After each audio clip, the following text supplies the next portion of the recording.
Assalamualaikum warahmatullahi wabarakatuh. Perkenalkan, nama saya Rindy Pratama dengan nomor induk mahasiswa 23571010. Saya merupakan mahasiswa semester 3 program studi Tadris Matematika Institut Agama Islam Negeri Curup. Video kali ini saya buat untuk memenuhi tugas mata kuliah Psikologi Perkembangan Peserta Didik, yang dimana dosen pengampunya adalah Ibu Dr. Mutia MPD. Materi yang akan kita bahas kali ini yaitu tentang karakteristik, teori, dan perbedaan individual peserta didik pada proses perkembangan peserta didik. Baiklah, yang pertama kali akan dibahas yaitu tentang karakteristik perkembangan pada saat anak usia dini. Secara umum, pada masa ini, anak memiliki karakteristik atau sifat-sifat yaitu sebagai berikut. Yang pertama, unik. Artinya, sifat anak itu berbeda-beda. Satu sama lainnya anak memiliki bawaan, minat, kapabilitas, dan latar belakang kehidupan masing-masing. Yang kedua, egosentris. Artinya, anak lebih cenderung melihat dan memahami sesuatu dari sudut pandang dan kepentingannya sendiri. Untuk sifat yang ketiga, yaitu aktif dan energik. Anak lazimnya senang melakukan berbagai aktivitas. Selama terjaga dari tidur, anak seolah-olah tidak pernah lelah, tidak pernah bosan, dan tidak pernah berhenti dari aktivitas. Selanjutnya yang keempat, yaitu rasa ingin tahu yang kuat dan antusias terhadap banyak hal. Pada saat usia dini, anak cenderung banyak memperhatikan, membicarakan, dan mempertanyakan berbagai hal yang sempat dilihat dan didengarnya. Selanjutnya yaitu eksploratif dan berjiwa petualang. Terdorong oleh rasa ingin tahu yang kuat, anak pada usia ini lazimnya senang menjelajah, mencoba, dan mempelajari hal-hal yang baru. Selanjutnya sifat spontan. Perilaku yang ditampilkan anak umumnya relatif asli dan tidak ditutup-tutupi, sehingga merefleksikan apa yang ada dalam perasaan dan pikirannya. Selanjutnya, anak yaitu senang dan kaya dengan fantasi. Anak senang dengan hal-hal yang imajinatif. Anak tidak saja senang terhadap cerita-cerita khayal yang disampaikan oleh orang lain, tetapi ia sendiri juga senang bercerita kepada orang lain. Yang terakhir yaitu pada usia ini, anak masih mudah frustasi. Umumnya, anak masih mudah frustasi atau kecewa bila menghadapi sesuatu yang tidak memuaskan. Ia mudah menangis atau marah bila keinginannya tidak terpenuhi. Selanjutnya yaitu karakteristik perkembangan anak pada usia sekolah. Yang pertama, perkembangan fisik motorik. Seiring dengan pertumbuhan fisiknya yang beranjak matang, maka perkembangan motorik anak sudah dapat terkoordinasi dengan baik. Setiap gerakannya sudah selaras dengan kebutuhan atau minatnya. Dia menggerakkan anggota badannya dengan tujuan yang jelas, seperti menggerakkan tangan untuk menulis, menggambar, mengambil makanan, melempar bola, dan sebagainya. Yang kedua yaitu perkembangan intelektual. Pada usia sekolah dasar, anak sudah dapat mereaksi rangsangan intelektual atau melaksanakan tugas-tugas belajar yang menuntut kemampuan intelektual atau kemampuan kognitif seperti membaca, menulis, dan menghitung. Yang ketiga yaitu perkembangan bahasa. Bahasa adalah sarana berkomunikasi dengan orang lain. Dalam pengertian ini, tercakup semua cara untuk berkomunikasi, di mana pikiran dan perasaan dinyatakan dalam bentuk lisan, tulisan, isyarat, atau gerak dengan menggunakan kata-kata. Usia sekolah dasar merupakan masa berkembang pesatnya kemampuan mengenal dan menguasai perbendaharaan. Pada awal masa ini, anak sudah menguasai sekitar 2.500 kata, dan pada masa akhir, kira-kira usia 11 sampai 12 tahun, anak telah dapat menguasai sekitar 5.000 kata. Yang keempat yaitu perkembangan emosi. Pada usia sekolah, anak mulai menyadari bahwa pengungkapan emosi secara kasar tidaklah diterima. atau tidak disenangi oleh orang lain.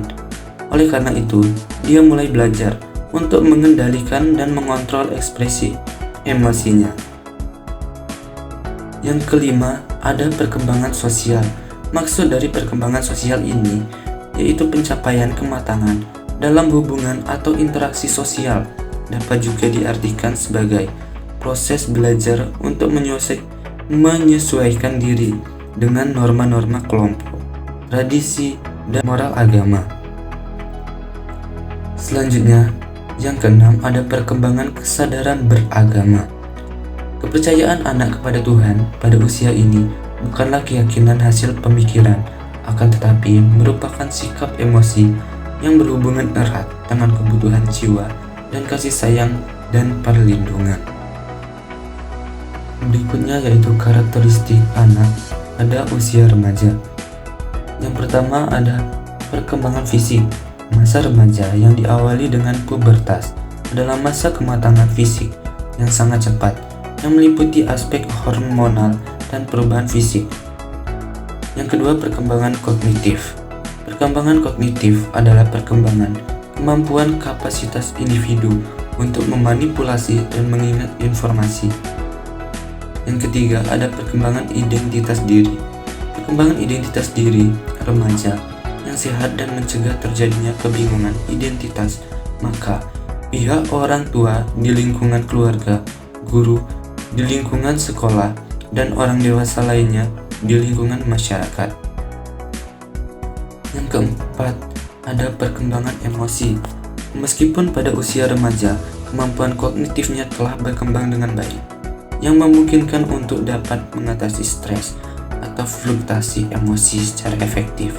Tetapi, ternyata masih banyak remaja yang belum mampu mengelola emosinya, sehingga mereka banyak mengalami depresi, marah-marah, dan kurang mampu meregulasi emosi. Yang kelima, ada perkembangan kepribadian. Karakteristik kepribadian telah lama dibicarakan, namun baru-baru ini peneliti memfokuskan kajiannya kepada 5 faktor besar kepribadian, yaitu keterbukaan terhadap pengalaman, kesadaran, ekstraversi, dan neurotis. Selanjutnya yang keenam, ada perkembangan kesadaran beragama. Masa remaja sebagai segmen dari siklus kehidupan manusia, menurut agama merupakan masa starting point atau pemberlakuan hukum syar'i, wajib, sunnah, haram, makruh, dan mubah. Oleh karena itu, remaja sudah seharusnya melaksanakan nilai-nilai atau ajaran agama dalam kehidupannya. Nah, jika tadi kita sudah membahas materi tentang karakteristik perkembangan peserta didik, sekarang kita akan membahas materi tentang teori-teori perkembangan peserta didik.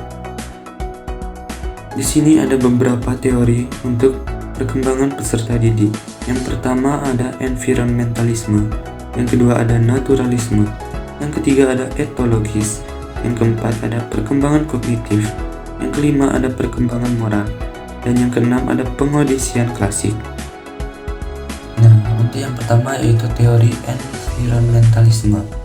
Teori environmentalisme menyatakan perkembangan ditentukan oleh lingkungan. Teori ini dikemukakan filsuf Inggris yaitu John Locke. Locke mengakui kalau individu memiliki temperamen yang berbeda, namun secara keseluruhan lingkunganlah yang membentuk jiwa. Pada saat jiwa dalam kondisi lunak, yaitu pada usia dini, anak-anak mudah dididik menurut kemauan pendidiknya. Yang kedua ada teori naturalisme. Teori naturalisme memandang anak berkembang dengan cara-caranya sendiri, melihat, berpikir, dan merasa. Alam seperti guru yang mendorong anak mengembangkan kemampuan berbeda-beda di tingkat pertumbuhan yang berbeda. Teori ini dikemukakan Jean-Jacques Rousseau. Selanjutnya yang ketiga yaitu teori etologi. Teori etologi adalah studi tentang tingkah laku manusia dan hewan dalam konteks evolusi. Teori etologis dikemukakan oleh antara lain Darwin, Lawrence, dan Bowlby. Teori etologis menyatakan bahwa perkembangan manusia ditentukan oleh seleksi alam. Seleksi alam tidak hanya terjadi pada fisik seperti warna kulit, namun juga pada beragam tingkah laku. Yang keempat ada teori perkembangan kognitif. Teori ini digagas Jan Piaget yang menyatakan bahwa tahapan berpikir manusia sejalan dengan tahapan umur seseorang. Piaget mencatat bahwa seorang anak berperan aktif dalam memperoleh pengetahuan tentang dunia. Untuk yang kelima ada perkembangan moral. Teori perkembangan moral dikemukakan oleh Lawrence Kohlberg, dilahirkan pada tanggal 25 Oktober 1925 di Bronxville. Kohlberg sangat tertarik dengan karya Piaget yang berjudul The Moral Judgment of the Child. Ketertarikannya tersebut mendorongnya untuk melakukan penelitian tentang proses perkembangan pertimbangan moral. Selanjutnya yaitu teori pengodisian klasik. Teori pengodisian klasik dikemukakan oleh Ivan Pavlov yang menyatakan bahwa perkembangan manusia berasal prinsip stimulus dan respon. Melalui eksperimennya, Pavlov mengemukakan bahwa pengodisian dapat menimbulkan respon-respon bawaan terjadi secara spontan melalui latihan berulang-ulang. Selain 6 teori yang disebutkan dan dijelaskan tadi, ada 6 teori lagi, yaitu pengodisian operan, pemodelan, psikoanalitik, psikososial, perkembangan bahasa, dan humanistik. Nah, sekarang kita memasuki materi terakhir pada video kali ini, yaitu tentang perbedaan individual peserta didik. Di sini terdapat beberapa perbedaan. Yang pertama yaitu perbedaan fisik. Tidak ada manusia yang sama bentuk fisiknya secara keseluruhan. Mereka berbeda-beda dalam tinggi badan, berat badan, bentuk muka, warna kulit, dan lain sebagainya. Selanjutnya ada perbedaan intelijensi. Setiap manusia dilahirkan dengan kemampuan kecerdasan yang berbeda. Perbedaan kecerdasan dalam diketahui para psikolog dengan menguji perbendaharaan kata, ketelitian, ketahanan kerja, dan kekuatan persepsi. Tes-tes kecerdasan dikembangkan untuk mengetahui perbedaan kecerdasan pada tiap-tiap individu. Yang ketiga ada perbedaan gaya belajar dan gaya berpikir. Gaya belajar adalah cara yang cenderung dipilih seseorang untuk menerima informasi dari lingkungan dan memproses informasi tersebut, atau cara yang cenderung dipilih seseorang untuk menerima informasi dari lingkungan dan memproses informasi tersebut. Sedangkan gaya berpikir dibagi menjadi dua, yaitu gaya berpikir konvergen dan gaya berpikir divergen. Berpikir konvergen adalah cara berpikir ke arah yang sempit atau ke arah mengecil, dari global ke arah detail. Berpikir divergen adalah berpikir dari yang kecil ke arah yang luas, atau dari yang detail ke arah yang global. Yang keempat ada perbedaan kepribadian.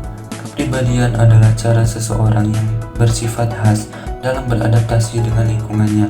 Alport mendefinisikan kepribadian adalah organisasi dinamis dalam diri individu yang berasal dari sistem